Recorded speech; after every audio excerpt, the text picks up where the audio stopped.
Have you ever noticed how uncomfortable silence feels? The moment we're bored, we grab our phone, throw on some headphones, or load up a podcast.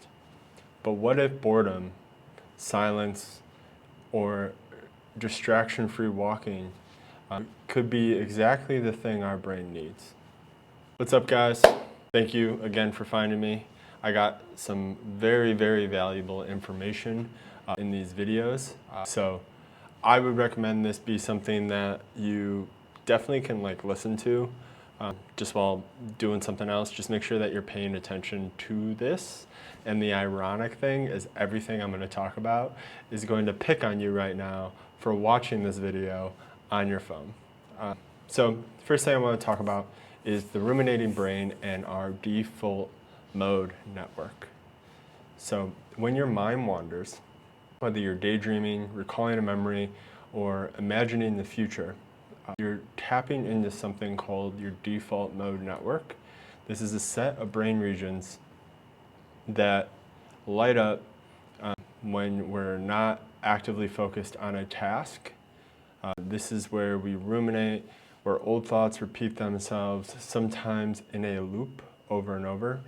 This can be a prison for some people, and while that can feel unproductive, it's also where creativity sparks and where problem solving incubates and where self-reflection grows. So in my experience, we're all human here. We have thoughts, and sometimes we don't even realize that we're having the same thoughts over and over. Sometimes these thoughts are like half firing while we're reading a book, or while we're listening to a podcast, or on a run while listening to music. Now you're trying to fire so many parts of the brain that you're not allowing space for what really matters to us to come to the surface. Maybe we expect everything to be like today's society, where we have Google, ChatGPT, and things can just be instantaneous.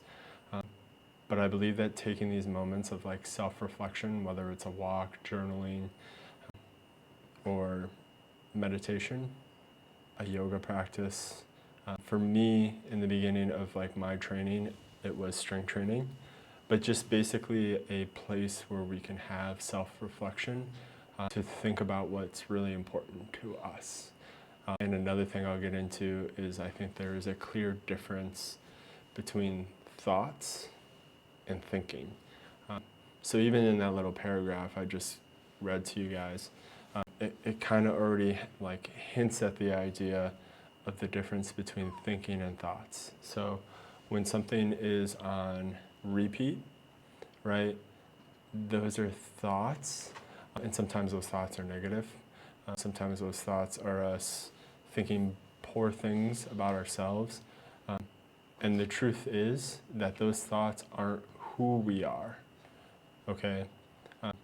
And why thinking takes so much energy is because when we're actively planning what we're gonna do or what's important to us. Oh, we got a first guest on the YouTube channel. Watch my dog Gatsby. He's whining a little bit, so I got him at hip height here on a squat box. So maybe that's entertaining for you, but the information is still gonna be fire. So next thing, why is boredom essential for us?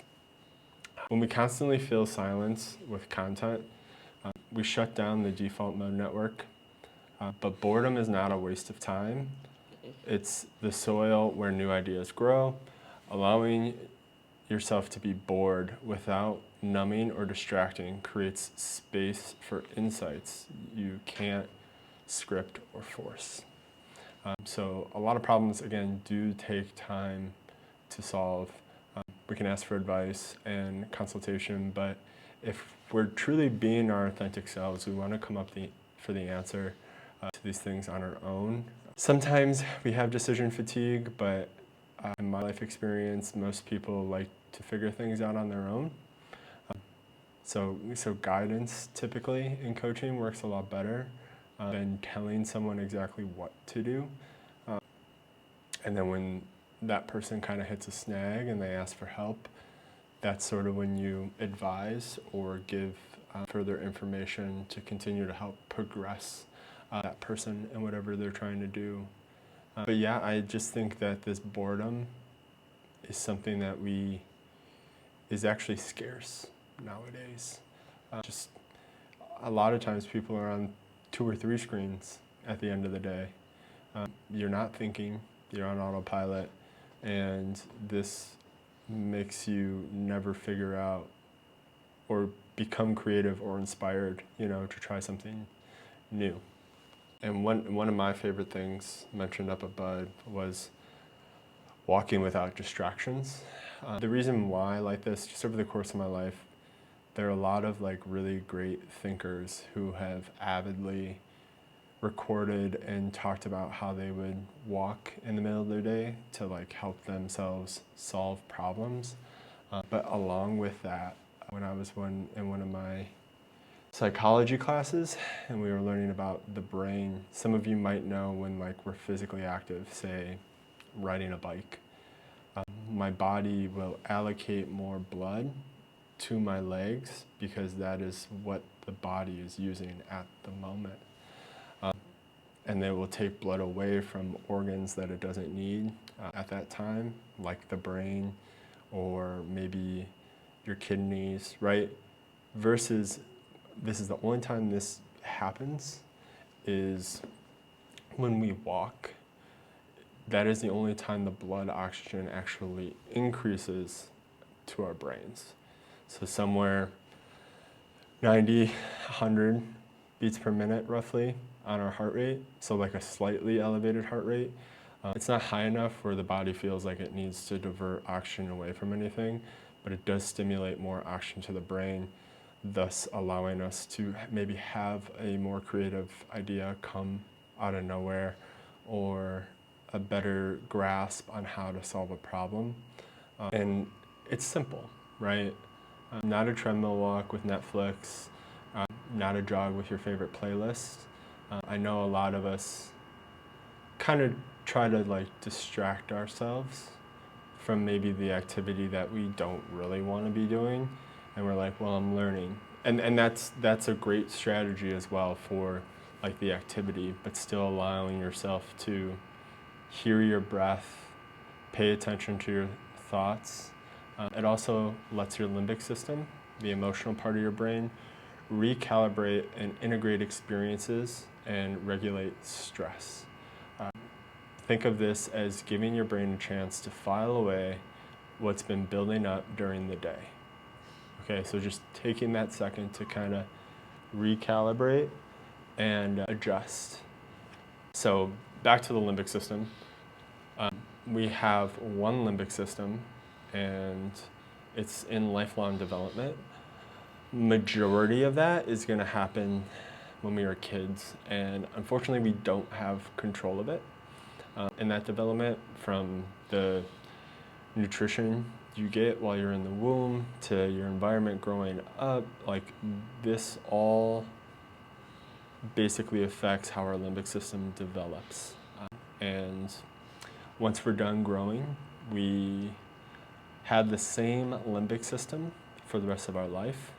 So we will typically make the same decisions over and over. Granted, we can change environment and we can become more self-aware, but that limbic system is what it is. It's what we have, it's what makes us us. And the more we can tap in to it by sitting in that boredom, sitting in that quiet, experiencing our feelings, the better and more mindful we can be to regulating the difference maybe between a thought and thinking. And this helps create a emotional resilience. So let's get more into thinking versus thoughts. Here's the key distinction between the two of them. Thoughts are the constant stream of ideas, worries, images running in the background. They're not who we are, they're just activity. Okay, so we all essentially have, well, I don't want to say all, but the majority of the people I know have stuff running in the background. And thinking is deliberate, action-oriented.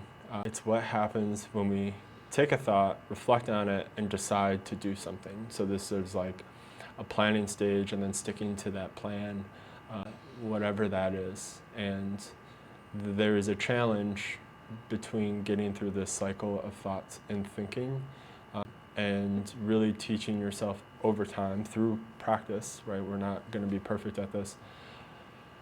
But when we are in moments of thinking, to stick to that for a longer period of time and having delegated periods where we look over larger spans of time when we want to recalibrate maybe our thinking.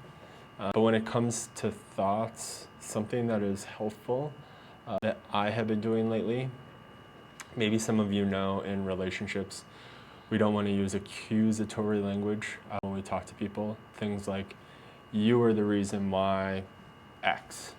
That's very accusatory. Now, imagine I'm talking to myself. I is accusatory language.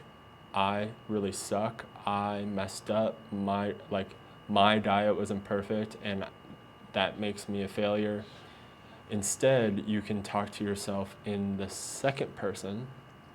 So me talking to myself, I could say, you shouldn't have eaten that cookie, but next time you can be more mindful, right? This kind of creates some distance, more like we're giving advice to a friend instead of to ourselves. And that distance allows us to not take it as personally, to have more grace around our internal thought process and our decisions. So I hope this really helps. Me as a coach, I've been really honing in on these ideas and thoughts and emotions behind like nutrition, fitness, changing habits, and my own perspectives on it over the last year. I've been reading a few good books on it as well. I will put those books in the description if you're interested in reading those. But I just want you to guys know the next time you're tempted to plug in your headphones to just avoid silence or maybe awkward eye contact with the person sitting next to you in the waiting room. There was a time and a place when we had to say hi to strangers. Aging myself here a little bit. Resist that. Give yourself the gift of boredom. Go for a walk without distractions. Let your mind wander. It's not a waste of time. It's how you reconnect with yourself, regulate your emotions, and generate the ideas that matter.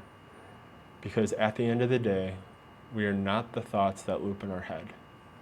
We are the actions we take in the real world. And with that, guys, I'm Gordon Koopman.